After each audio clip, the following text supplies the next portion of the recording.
এক ৯ বছরের মাসুম মেয়ে ফাটা পুরানো কাপড়ে হাতে কমলার ঝুড়ি নিয়ে দর যাচ্ছিল তার অসুস্থ মায়ের চিকিৎসার জন্য পয়সা জোগাড় করতে। কিন্তু সেই দিন যখন সে শহরের সবচেয়ে বড় হাভেলির দরজায় টোকা দিল, তখন তাকে কি জানা ছিল যে সেই দরজার পিছনে তার জীবন চিরকালের জন্য বদলে যাবে। যেইমাত্র সে ভিতরে পা রাখল আর দেয়ালে তার মায়ের ছবি ফ্রেমে ঝুলতে দেখল, তখন সব কিছু বদলে গেল। সে অবাক হয়ে জিজ্ঞাসা করল, এ তো আমার মায়ের ছবি, কিন্তু এই ছবি এখানে কেন? তারপর সেই হাভেলির কোটিপতি মালিক যা বলল, সবার চোখ ভিজে গেল। দোস্তরা, এই হৃদয় ছুঁয়ে দেওয়া গল্পের পুরো সত্যতা জানতে ভিডিও শেষ পর্যন্ত অবশ্যই দেখো। প্রচণ্ড গরম তার চরমে ছিল, আর মুম্বাইয়ের ধুলোয় ভরা রাস্তায় ৯ বছরের অঞ্জলি ছোট কাঁধে একটা ভারী প্লাস্টিকের থলে তুলে ধীরে ধীরে হাঁটছিল। থলে ভর্তি ছিল তাজা মিষ্টি কমলা। তার পা ঘণ্টার পর ঘণ্টা হেঁটে ব্যথা করছিল, আর পেট সকাল থেকে খালি ছিল, কিন্তু তার মুখে কোনো ভাঁজ ছিল না। তার প্রতি পদক্ষেপে একটা দৃঢ় সংকল্প ছিল।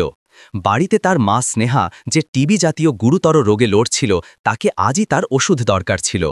ওষুধটা দামি ছিল, আর কমলা বেচা অঞ্জলির জন্য একমাত্র পথ ছিল। সে শহরের সবচেয়ে ধনী এলাকায়, যেখানে বড় বড় লোক থাকে।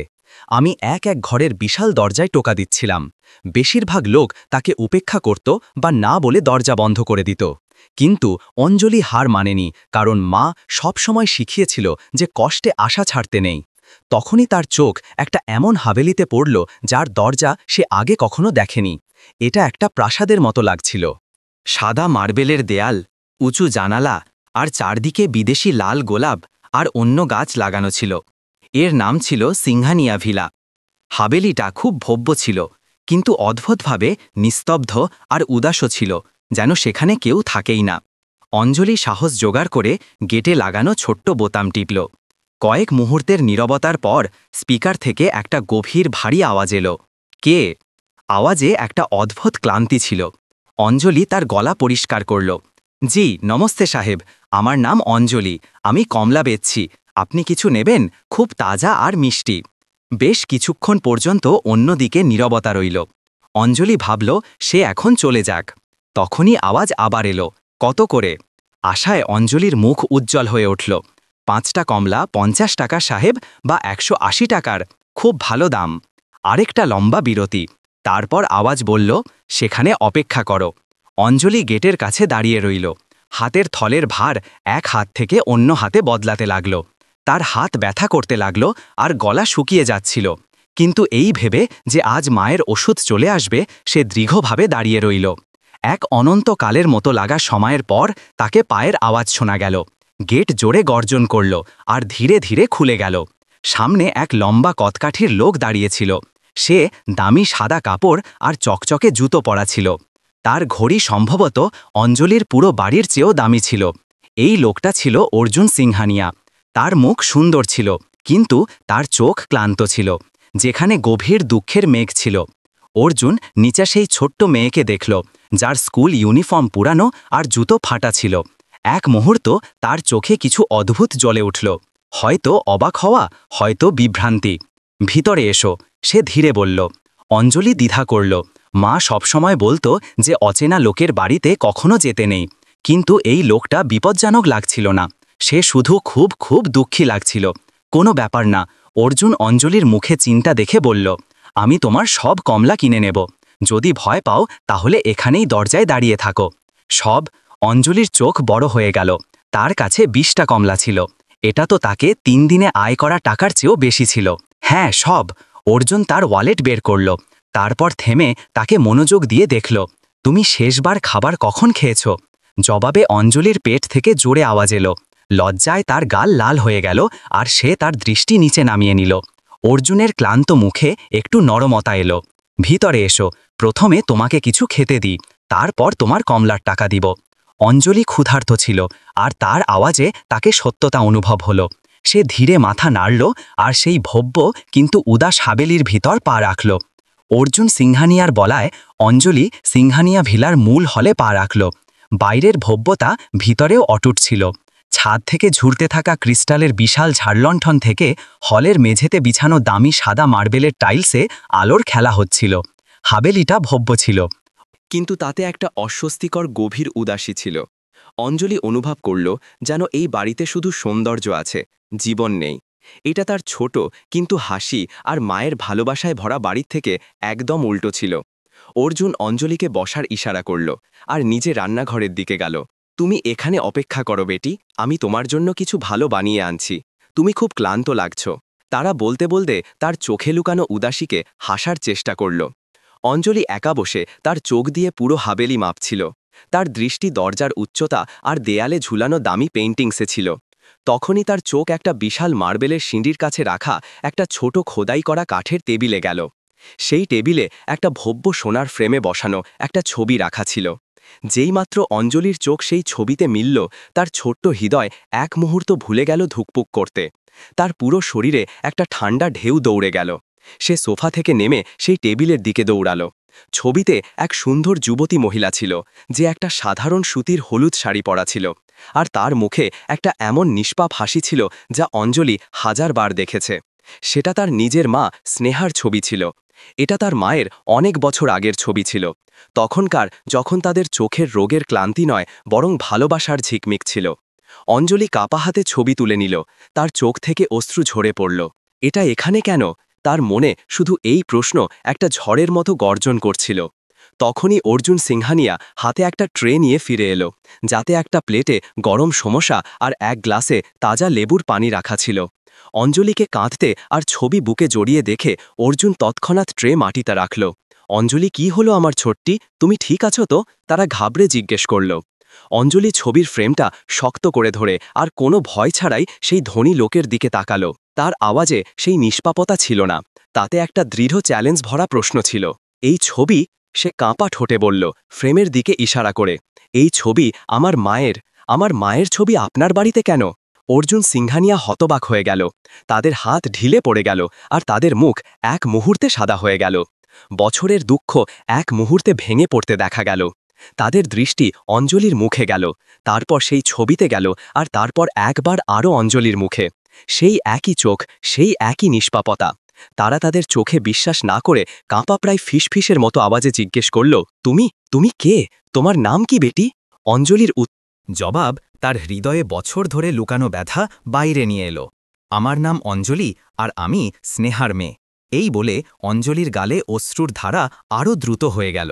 অঞ্জলির সোজা প্রশ্ন অর্জুন সিংহানিয়ার ভিতরে চাপা 10 বছরের ব্যথা আর অপরাধবোধ এক ঝটকায় বাইরে বের করে দিল।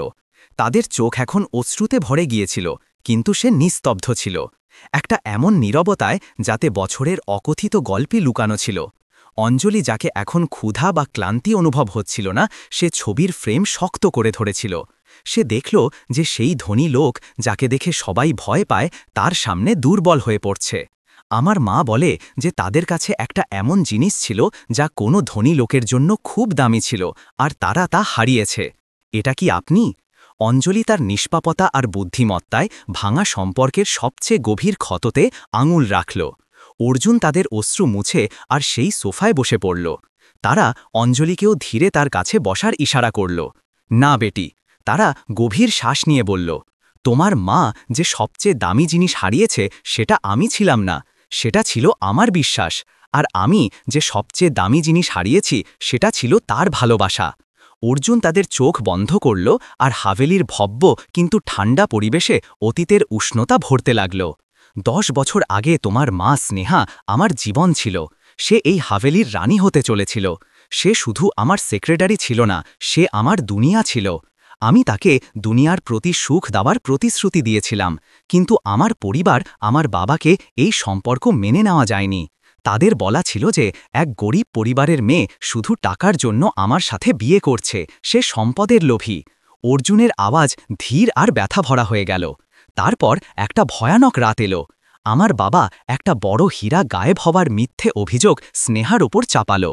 আমার মনে আছে, স্নেহা আমার দিকে তাকালো আর আমাকে বলল, অর্জুন, আমি নির্দোষ। আমার তোমার কোনো সম্পদ দরকার নেই, শুধু তোমার বিশ্বাস দরকার। তুমি বলো, তুমি কি আমার ওপর বিশ্বাস করো? অঞ্জলি তার শ্বাস আটকে সেই দুঃখজনক মুহূর্ত অনুভব করছিল, আর আমি কাপুরুষ হয়ে গিয়েছিলাম। অর্জুন তার 2 হাত তার চুলে আটকে যেন এখনও সেই ভুল অনুভব করছে। আমি সেই সময় আমার পরিবার আর সম্পদের চাপে ছিলাম।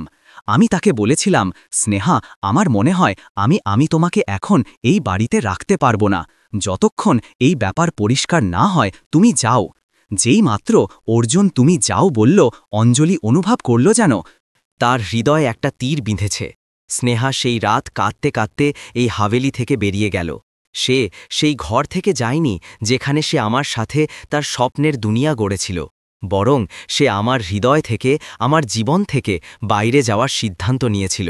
সে আমাকে চিরকালের জন্য ছেড়ে দিয়েছিল, এটা জেনে যে আমি তার উপর লাগানো অভিযোগে বিশ্বাস করে ফেলেছি। আর এই ছবি, অর্জুন ছবির দিকে তাকালো। এটা আমি চুরি করে তুলেছিলাম, আর এটা 10 বছর ধরে এখানে রাখি। প্রতিদিন এটা দেখি, এটা মনে করিয়ে দেওয়ার জন্য যে আমি আমার অবিশ্বাসে কি হারিয়েছি। আমি তাকে খুঁজেছি, বছরের পর বছর খুঁজেছি, কিন্তু সে এমন গায়েব হয়ে গিয়েছিল যেন কখনো ছিলই না। অর্জুন তার চোখ খুলল, যা এখন লাল ছিল। তারা অঞ্জলির ন্যূনতম হাতের ওপর তাদের বড় ক্লান্ত হাত রাখল। তুমি তার মেয়ে, আমার মেয়ে। অর্জুনের আওয়াজে এক বাবার ব্যথা আর বছরের একাকিত্ব ছিল। তারা সেই ছোট্ট মেয়েকে তাদের বাহুতে ভরে নিল আর জোরে কাঁদতে লাগল। অঞ্জলিও কেঁদে ফেলল, কিন্তু তার অশ্রু এখন শুধু দুঃখের ছিল না, তাতে এক অসম্ভব সত্যের মিলে যাওয়ার খুশিও ছিল। অর্জুন সিংহানিয়া আর অঞ্জলি সেই বড় সোফায় ঘণ্টার পর ঘণ্টা বসে রইল। অর্জুন কাঁদতে কাঁদতে বলল যে কিভাবে তারা তাদের ভুলের পর প্রতি মন্দির, প্রতি শহরে স্নেহাকে খুঁজেছে, প্রতি দরজায় টোকা দিয়েছে, কিন্তু তাদের শুধু নীরবতা আর অনুতাপ মিলেছে। তারা বলল যে কিভাবে তাদের কোটির সাম্রাজ্য তাদের সুখ দিতে পারেনি, কারণ তাদের হৃদয় শুধু একটা শূন্যতা ছিল। যখন অর্জুন তাদের গল্প শেষ করল, তখন অঞ্জলি ধীরে তার শার্টের পকেট থেকে কিছু ভাঁজ করা পুরানো নোট বের করল, কমলা বেচে আয় করা টাকা। সে সেই নোটগুলো অর্জুনের দিকে বাড়িয়ে দিল। এটা কি বেটা? অর্জুন অবাক হয়ে জিজ্ঞেস করল। অঞ্জলি ভিজে চোখে জবাব দিল, এটা আমার মায়ের ওষুধের টাকা। এখন যখন আপনি আমার বাবা, তাহলে কি আপনি আমার মাকে সুস্থ করে দেবেন? সে খুব অসুস্থ আর তাকে প্রতিদিন কাশি হয়। সে খুব ব্যথায় আছে। অর্জুন সেই ছোট্ট মেয়ের চোখে তাকালো আর অনুভব করল যে সম্পদের সবচেয়ে বড় ব্যবহার কি হতে পারে, কারো প্রিয়জনের প্রাণ বাঁচানো। তারা তাদের কাঁপা হাতে অঞ্জলির কপালে চুমু খেল। তোমার মাকে কিছু হবে না বেটি, আমি প্রতিশ্রুতি দিচ্ছি। আমি এখনই তাদের এখানে নিয়ে আসছি। আমার সেরা ডাক্তার তাদের চিকিৎসার জন্য আসবে। অর্জুন তৎক্ষণাৎ তাদের ম্যানেজারকে ফোন করল, তাকে সব কথা বুঝিয়ে আর সিংহানিয়া ভিলায় একটা বিশেষ উইংকে স্নেহার জন্য প্রস্তুত করার আদেশ দিল। অর্জুন আর অঞ্জলি তৎক্ষণাৎ একটা দামি কিন্তু সাধারণ গাড়িতে চড়ে সেই ছোট আটশাগ মহল্লার দিকে চলল, যেখানে অঞ্জলি আর স্নেহা থাকত। অঞ্জলি পথে তার বাবার হাত শক্ত করে ধরেছিল। যখন তারা ঝুপড়ির সেই বাড়ির বাইরে পৌঁছল, তখন অর্জুনের হৃদয় ভেঙে গেল। যে স্নেহাকে তারা প্রাসাদে থাকার জন্য জন্ম দিয়েছিল, সে একটা ছোট ভাঙা বাড়িতে ব্যথায় লড়ছিল। ভিতরে স্নেহা একটা পুরানো চারপাইয়ে শুয়েছিল, যা একটা পাতলা নোংরা চাদরে ঢাকা ছিল। তাদের মুখ ফ্যাকাশে হয়ে গিয়েছিল আর তাদের শ্বাস ছোট ছিল। যেইমাত্র অঞ্জলি ঘরে ঢুকল, স্নেহা দুর্বল আওয়াজে বলল, অঞ্জলি, তুমি কোথায় ছিলে? কি তুমি কমলা বেচে দিয়েছ? মা? অঞ্জলি দৌড়ে তাদের কাছে গেল। তখনই ঘরের দরজায় একটা লম্বা ছায়া পড়ল। স্নেহা দরজার দিকে তাকালো আর অর্জুনকে চিনে ফেলল। তাদের চোখে মুহূর্তের জন্য অবাক হওয়া এলো, তারপর একটা গভীর উদাসী ছেয়ে গেল। অর্জুন তাদের সামনে হাঁটুতে বসে পড়ল। তাদের আওয়াজ আবেগের ঢেউয়ে ডুবে গিয়েছিল। স্নেহা, আমার স্নেহা, আমাকে ক্ষমা করো। আমার ভুলের জন্য, আমার অবিশ্বাসের জন্য আমাকে ক্ষমা করো। আমি তোমাকে খুঁজতে থাকলাম, তুমি আমার থেকে দূরে কেন চলে গেলে? আমি তোমার এই অবস্থা করেছি। স্নেহা ধীরে তাদের কাঁপা হাত তুলল। অর্জুন, আপনি এখানে কেন এসেছেন? আমার আপনার সম্পদের দরকার ছিল না, নয়তো আপনার অনুতাপের। আমার শুধু আপনার বিশ্বাস দরকার ছিল, কিন্তু এখন অনেক দেরি হয়ে গেছে। আর অঞ্জলিকে আপনার থেকে কিছু দরকার নেই, সে আমার মেয়ে। স্নেহার এই রুক্ষ জেদি স্বভাব অর্জুনকে তাদের পুরানো আত্মবিশ্বাসী দিনের কথা মনে করিয়ে দিল। কিন্তু অর্জুন হার মানার লোক ছিল না। আমি জানি আমি ভুল করেছি স্নেহা, কিন্তু এটা আমাদের মেয়ে, তুমি একে আমার থেকে দূরে করতে পারো না। এখন আমি সেই অর্জুন নই যে সম্পদের সামনে নত হয়ে গিয়েছিলাম। এখন আমি সেই বাবা যে তার মেয়ে আর তার প্রেমের জন্য সবার সাথে লড়বে। আমাকে একটা সুযোগ দাও স্নেহা।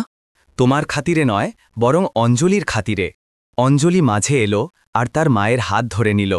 মা প্লিজ বাবা, এটা সত্যি বলছে। এটা ভালো, এটা আমাদের সিংহানিয়া ভিলায় নিয়ে যাচ্ছে, আর আপনার জন্য সেরা ডাক্তার আসবে। প্লিজ না করো না। এক মা তার সন্তানের চোখে আশা আর খুশি অস্বীকার করতে পারে না। স্নেহা গভীর ব্যথাভরা শ্বাস নিল, আর তাদের চোখ থেকে একটা অশ্রু টপকে পড়ল। তারা অঞ্জলির মাথায় ধীরে হাত বুলাল আর নীরবে অর্জুনকে তার চিকিৎসা শুরু করার অনুমতি দিল। তারা সিদ্ধান্ত নিয়েছিল যে সে তার মেয়ের খুশির জন্য এই লড়াই লড়বে। স্নেহাকে তৎক্ষণাৎ সিংহানিয়া ভেলায় আনা হল। অর্জুন তাদের হাবেলিকে একটা হাসপাতালের চেয়েও ভালো যত্ন কেন্দ্রে পরিণত করল। দুনিয়ার সেরা ডাক্তাররা স্নেহার চিকিৎসায় লেগে পড়ল। হাবেলির যে উইং বছর ধরে নিস্তব্ধ আর ঠান্ডা পড়েছিল, এখন সেখানে নার্সদের আওয়াজ, ডাক্তারদের পরামর্শ আর ওষুধের হালকা সুগন্ধ আসতে লাগল। এই কঠিন দিনগুলোতে অঞ্জলি সেই সব দেখল যা সে কখনো ভাবেনি। সে অর্জুনকে তার মায়ের যত্ন নিতে দেখল। এক মুহূর্তের জন্য তাদের একা না ছেড়ে অর্জুন এখন শুধু এক ধনী ব্যবসায়ী ছিল না, সে এক স্বামী আর বাবা ছিল যে তার সবচেয়ে বড় ভুল সংশোধনের চেষ্টা করছে।